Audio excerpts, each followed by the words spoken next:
Damn it. Why does this thing not work?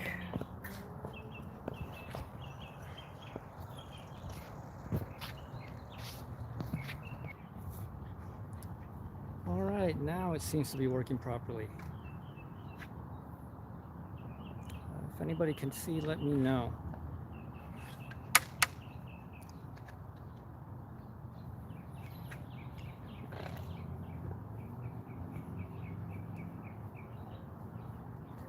Testing, 1, 2, 3.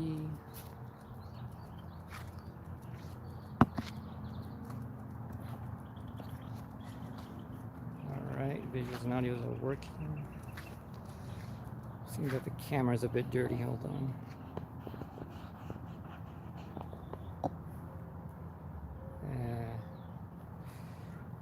Hello, nominees.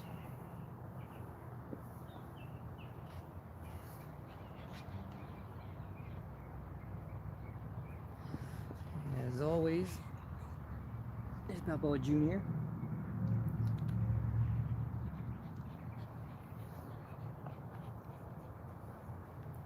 Let's just see, let's wait for one more or two more people to come in.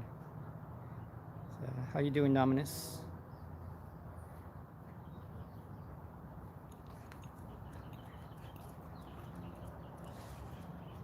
Well, I finally got something I've been looking for quite a while, and I've been too lazy to go anywhere that specifically sells it.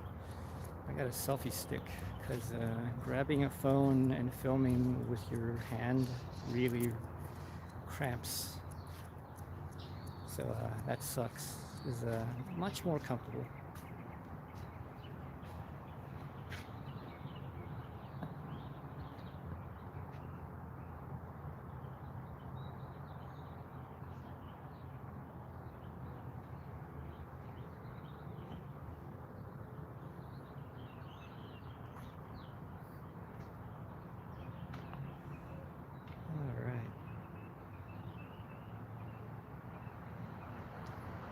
How you doing, Hyperion?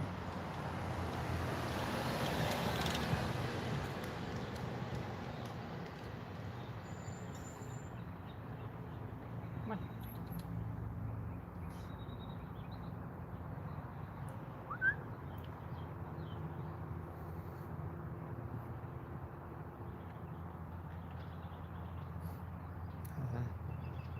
Oh well, what the heck? Let's start. So just something to explain the title a bit. It's not that I've been reading Heidegger lately, far from it. I've actually been reading Confucius, Mencius, and two of the, well actually we basically read, Hyperion and I were reading the 4 classics of Confucianism, which interesting, but has very little to do with this. Lately I've been rereading Hegel. You would think that I'd always been rereading Hegel, but now I actually very rarely read Hegel. It's just, there's an article that I somewhat had hoped I would finish before I started work in about a week and a half at most. And it had to do with reading The Science of Logic up to the end of chapter 2 again. So I've been doing that. And I've been doing that both alone and with a Brazilian friend of mine who is very much into the logic lately. So we've been going over that, and he's particularly obsessed with the finite section of the chapter 2, which has to do with the finitude as such, restriction, and the ought, infinity, and it comes right after something and limit. And the whole relationship to Heidegger and being towards death happens because something kind of sad, well, not kind of, it is sad. Sad happened today. My mom's, one of her, she used to have 2 small little Chihuahua dogs. One of them died about 3 years ago, and today the second one finally ended up passing away. So having pets, animals, death, and limits on my mind. It's sort of sparked a bit of an idea. So don't take my word for this. I'm not a Heidegger expert. um, but as I understand, Heidegger's basic notion of being towards death is simply that the meaning of human life cannot be grasped without this fundamental, inescapable limit of oblivion and nothingness, which we just call death. That if you don't live with the full consciousness that this is not just an eventuality for later, for possibly, some other future person, but rather something that's a necessary possibility and eventual actuality for you, the individual, your life you just can't live authentically, says Heidegger. If you don't have that fear of death grip you, at least at some point in your life, you can't really say that that you've been living authentically. It's the usual scenario of, what is it? Fight Club is a pretty good example of that, if you've seen the movie Fight Club. The usual, somebody puts a gun to your head and they said, you're about to die. Now, what is it that do you keep doing what you've been doing up to now, or do you suddenly reassess your life and say, Jesus Christ, this is not what I wanted to be doing? Being a minimum wage worker at McDonald's, living in a dysfunctional relationship, that's not what I want to do. I've actually wanted to be a painter, wanted to travel, etc., etc.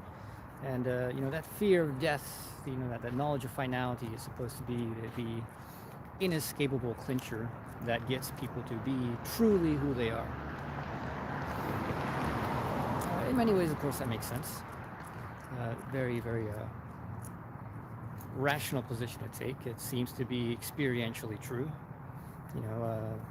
Very few people you can put a gun to their head and they wouldn't start crying and reassessing just what the heck they're doing, especially when it's a guaranteed death. Even that's very hard. Although, of course, we know that there's plenty of examples where people have that near-death scenario in which death seems so certain, and once the moment passes, the great change of the moment, the realization vanishes away, and somebody just keeps living the same old way that they've been living before. So in many ways, it seems that that whole scenario of, oh, Jesus Christ, I hate fucking chihuahuas. Seems like a little pack of 3 or something.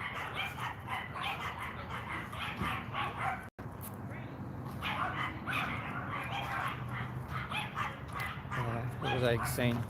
So anyways, you have this real scenario in which people do face the possibility of death as an actuality. It passes, they have a coming to God, coming to Jesus moment of sorts. But, about 2 months later, the fear is gone, the reality of death is forgotten, and they're back to the same old, same old. Likewise, if you give somebody a certain standpoint of, well, you will guaranteedly die, when you hit 60. And what do people do? Well, they just keep well, now I know exactly when it's going to happen. I can put it off. I don't have to worry about that. And so they keep living as they live, and they don't live authentically. But anyways, my issue is not really with authenticity as such. Authenticity, I think, is bullshit. One can be authentic and be a complete piece of shit human being. I know quite a few. Know them online. I've met some, unfortunately, in person. So authenticity is not this great thing to me. It's not something that as such is worth striving for in at least the phenomenological sense of it. But what is interesting to me there is that Heidegger places the great meaning of life with this fact of death, which he calls the inescapable horizon of meaning, the ultimate limit, which cannot be transgressed, the limit which you cannot go beyond. In fact, you can't even step into it. You'll be done. You'll be gone. You'll cease to be when it happens.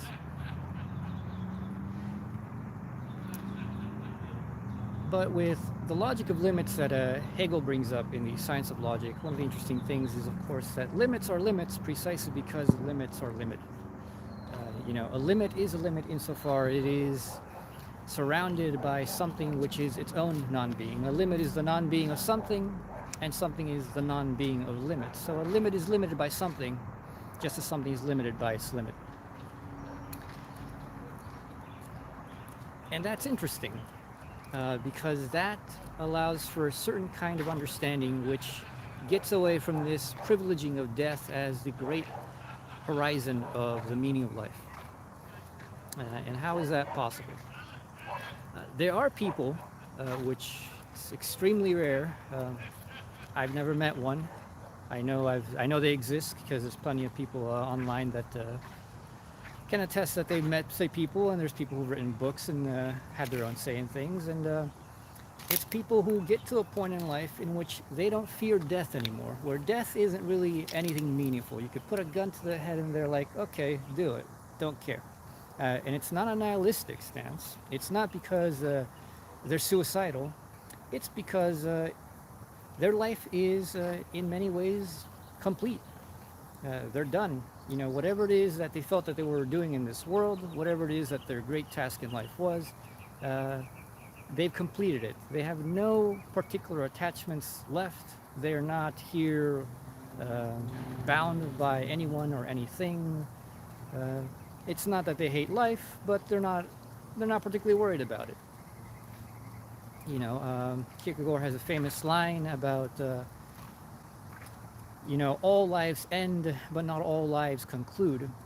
And that's sort of what I'm talking about, that there are people for whom death is not the horizon of meaning. The horizon of meaning happens literally while they are alive.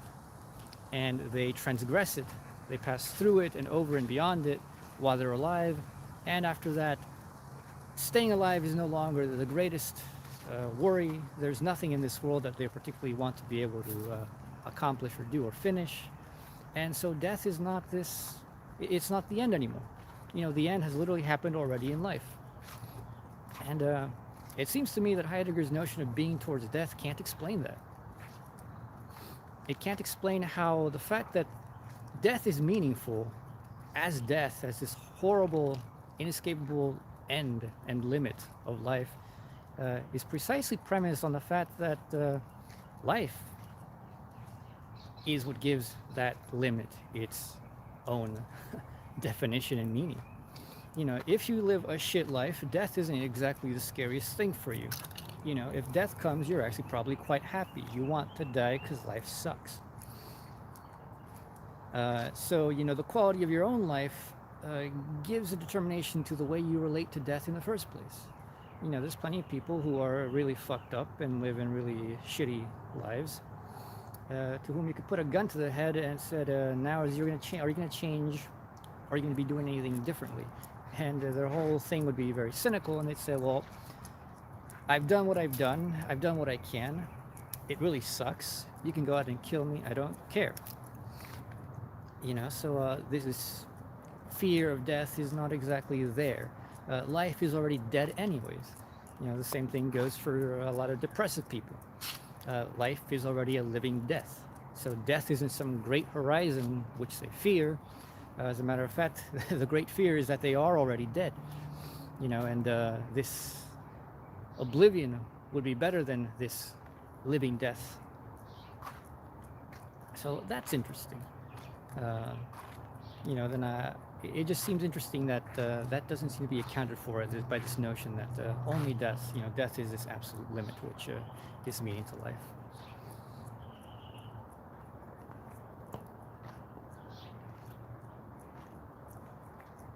Now, how that relates to family pets dying and just the way we relate to animals in general as well is today one of my family pets died. and she was very old. She was about almost 12 years old for a little dog that's still pretty long life.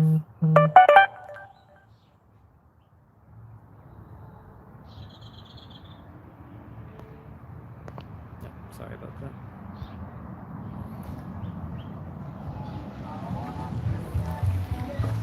So, so if you ever live in California around Hispanics, this is a common occurrence. They love their loud Mexican music. Can't say I'm a fan, but I'm not a fan of loud music by anyone. Anyways, come on. Anyways, going back to family pet died. She was old. Um, my parents spent quite a bit of money trying to save her. She's been chronically ill for the last 3 years or so. She went blind. She's constantly having infections. All of that is part of life. But recently, just we've known that she's had organ issues, and my parents just kept paying for treatments and occasional emergencies. But at this point, the older animals get, and the older anything living gets, the harder it is on the system to try to take medicines, the harder it is for it to endure stuff like surgery. And so finally, they couldn't figure out what was wrong with her. They had to open her up and see what the damage might be internally, if there is organ damage. And there was the gallbladder was ruptured. In itself, this isn't deadly alone, but when you have an old dog, it's not exactly an easy thing for them to go through. So the shock and the stress of that surgery, as well as the medicine and just like the general old age and inability of the immune system to really function properly well, it just eventually led to today, in which she was just agonizing. She was in extreme pain, and we decided to put her down.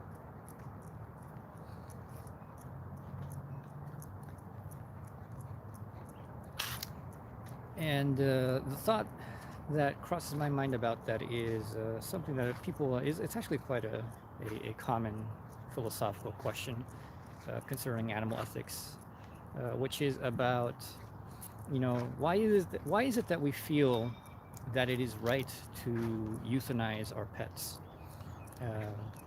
When we don't do that to people, we don't do that to human beings around us. We think that, in fact, beyond people who can agree to that and who explicitly say, I'm tired of life, please just let me die. Beyond that, no matter how agonizing things seem, people just tend to keep other people alive as long as possible for the reason that we just think it should be a matter of their will to die.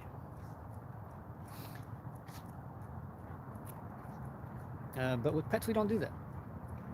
And why is that, really? Part of why that is, as I think about it, is due to the fact that animals can't tell us that they've had enough of this life. They can't speak to us. In many ways, one would say they can't really cognize that. Whether they can or cannot, well, it's beyond me. Some people who are weird think they can. But I don't speak to animals in that way, so I can't verify. But generally, we understand that they can't.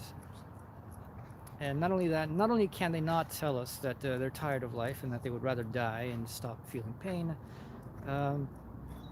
they can't really understand their own pain. They can't understand the reasoning for their own pain and why it is that they should continue suffering. A human being, for many reasons, can endure an incredible amount of pain because they have children, somebody needs them, they feel that there's something left to be done, many things. And so we are willing to endure a lot of shit just just to get something else done, because staying alive as such isn't really the issue so much as we feel these great, uh, one would say, spiritual needs that go beyond just subsistence and survival.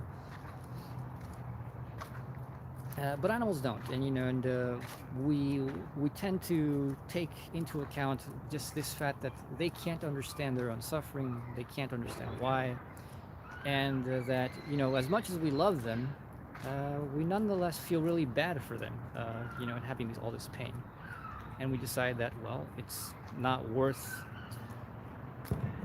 it for them to suffer just so that we can keep enjoying them existing, along with us. Usually, a lot of what I think we do with trying to save animals far beyond their usual regular lifespans and the quality of life is simply because we're sort of selfish about it. We very much enjoy having them around, and we don't really think about the quality of their lives. For example, this guy, he's clearly, to call him fat is an understatement. He's obese, very, very obese, unfortunately.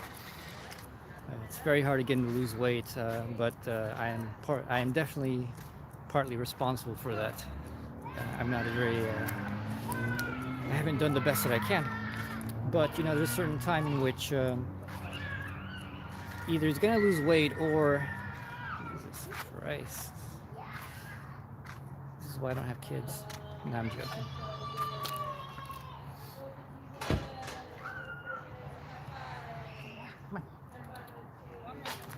But anyways, he's getting up in age. He's gonna be 8 years old sometime this year.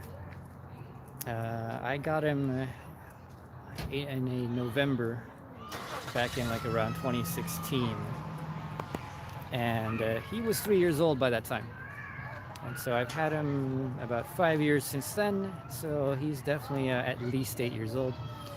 And he's getting up there. Once he starts having issues with walking, which he already has this arthritis, unfortunately, it's only going to be a matter of time.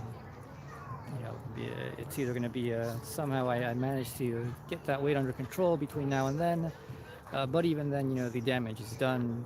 And there's a certain point at which he won't be able to walk anymore, and once that happens, that's it. Why subject him to an existence of not only pain but boredom?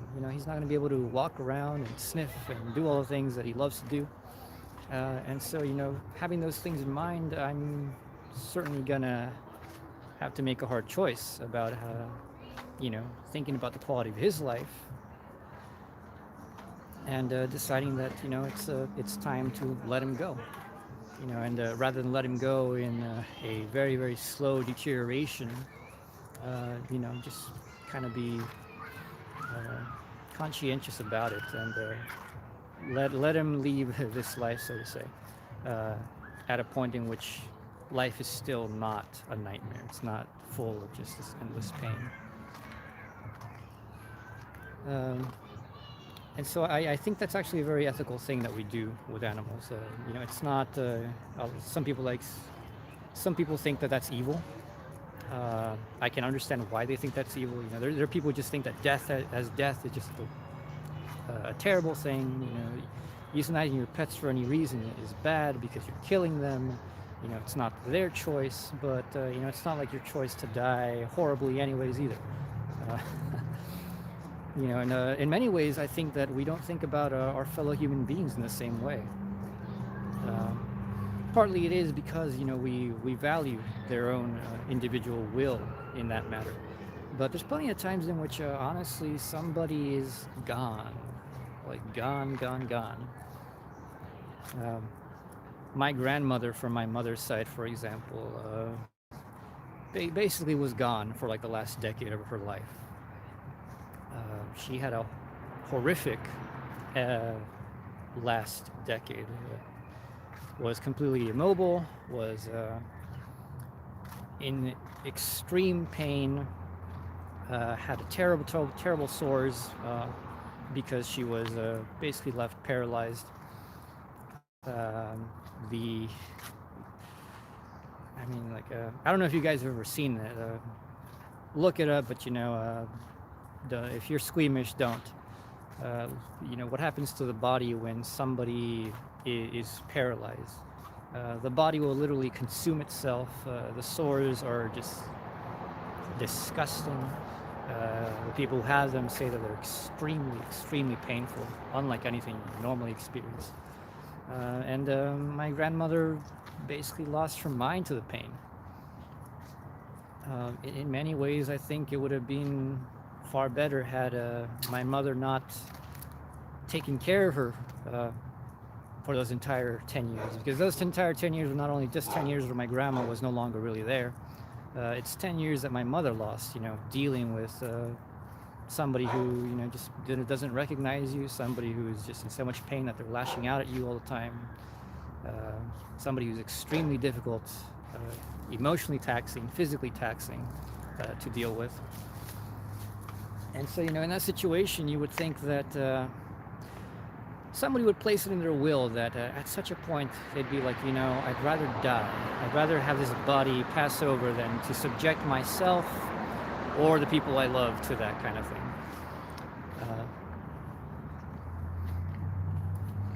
And I wouldn't consider that exactly suicide.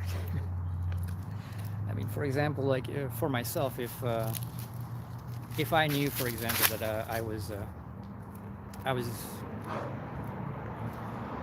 getting dementia, and it was progressing in a way that I was to an extent that I was conscious that I was progressing, I would definitely make it my will that the day that I can't remember who the hell my children are, or who the hell my friends are, or who the hell I am, I'm as good as dead. My mind is gone. I'm not the person who's there anymore. That's just a body that's still continuing to exist. As far as I'm concerned, it's just an empty husk, which is just a burden on other people. And a burden that's for nothing. I can understand how a lot of people just suffer seeing that, and they still hold to this idea that that person is still there, and that's why they don't want to let him go. But in many ways, that just isn't really the case for much of it. So in those cases, I think euthanasia would also be something admissible, something that's ethically allowable. Too late.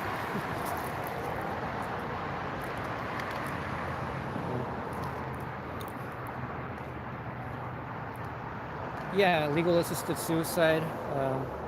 I think that's definitely a real option. I don't think that, but I think that's only and I think everywhere that's passed it, it's only been for terminal illnesses. If for whatever reason, you've got this cancer and they're like, you're gonna die in a year. You don't want to wait. You don't want to wait around until you're just in horrific agony. Hold on, crossing the road. Come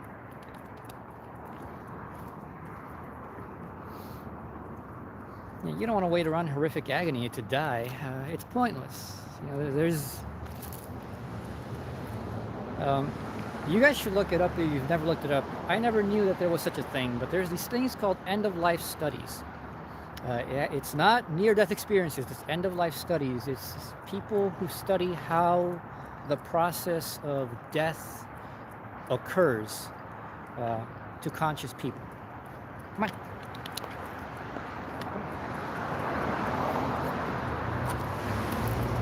And there's a big difference between obviously dying a natural, peaceful death and dying a shocking, painful, immediate death, obviously. So end-of-life studies have to do with people who die this natural death, and apparently it's a very interesting thing. it seems almost universal, even whether you're religious or an atheist. There are certain things that happen, and a natural death, in that sense, is actually quite beautiful. So it seems. Uh, People seem to have some kind of awareness of when they're going to die. This is not actually that surprising. Or, well, it's surprising if you want to understand how the hell this is even possible. Because we know with animals this happens. We know that animals seem to have an intuition of when they're going to actually die, and they have these processes of dying. There's a what is it? Wolves, I think, that when they know they're going to die, they leave the pack. They go and find a little place that's cozy, like a cave, and they die alone. A lot of animals do this. With humans, it seems that usually about a week, normally no more than 2 weeks, the person who's going to die seems to have some kind of intuition, a feeling, or just kind of like premonition of a dream in which they understand that the end is imminent.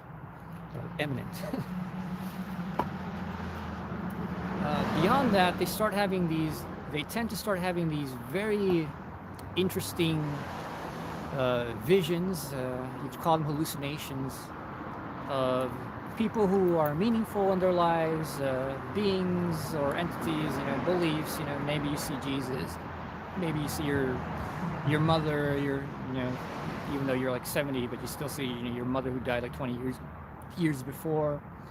You see your parents, you see friends, family, all kinds of things. And all these things are seemingly just natural productions of the human mind when it's naturally passing away. And these people are recorded and observed even in the process of their very dying away. That for a lot of these people, it seems that it's not painful at all. That in fact it is kind of just like what people describe as just a comfortable falling into a deep sleep.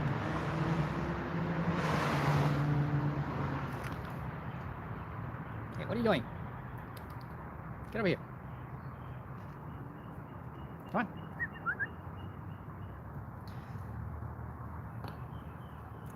So, anyways, the reason I bring that up is because there seems to be at least a naturalistic reason, if you want to use that sense of the word, for why, if you can hold on to die a natural death, you would want, and you should want, to die a natural death, because it seems like there's something very significant that happens, which is consciously, emotionally settling in a way that death is no longer this ultimate horizon which you fear, even at that point. The more it encroaches, but the more natural it is, the more you understand that this isn't some horrible thing that's happening to you.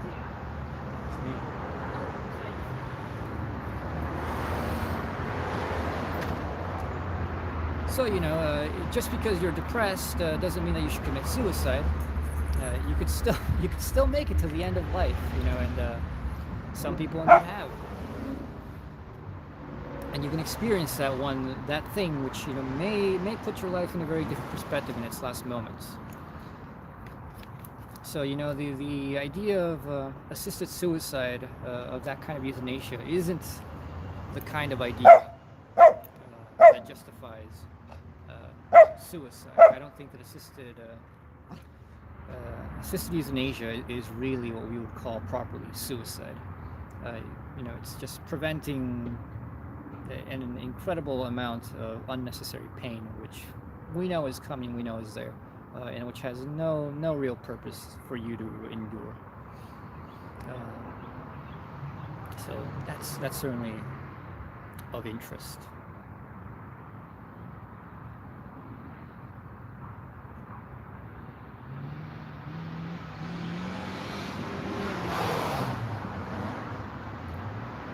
boy. Funerals for naturals should be a celebration of a person's life in general.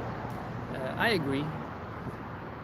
I think in the West we just have a really, really shitty view of funerals and death. In the East, this seems to be a far less problematic thing. It's not that death isn't sad, but that the fact of death itself isn't what's sad about it in many people. There's a culture in India, there's a subgroup, an ethnic group, and a religious group who actually make the reverse of what we do. When a person is born, they grieve. And they grieve and they cry because you came into this world and you're gonna have a wonderfully shitty time. So we're gonna cry in advance of all the pain and sorrow that you're going to endure. But enjoy. And then when you die in that culture, they throw a big party. Why? Because you're out of the game. You're out of the suffering. So death is seen as a very positive thing to celebrate in that culture. I forget what the name is, but you probably find it pretty easily.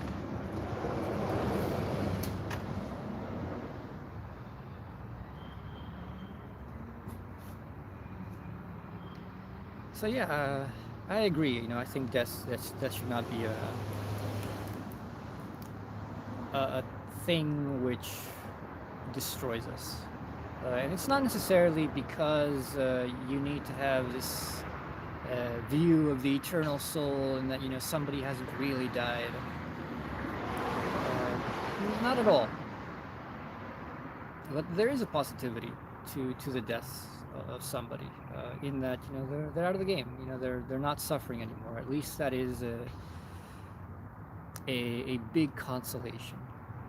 And I think we generally do that with the grieving of people. We understand that at the very least they didn't have to experience so many aspects of suffering which the rest of us still have to endure. Of course, it doesn't make somebody who dies young and unjustly. You can't really celebrate that. That's under terrible, terrible circumstances.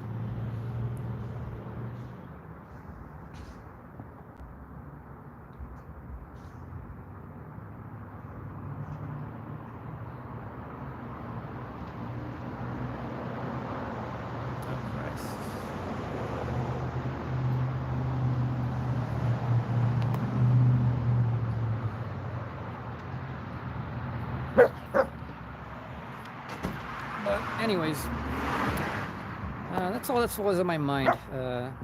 Since nobody else seems to have any comments or questions or anything else to discuss, and I guess I'll leave it at that. All right, this has been AW. See you around.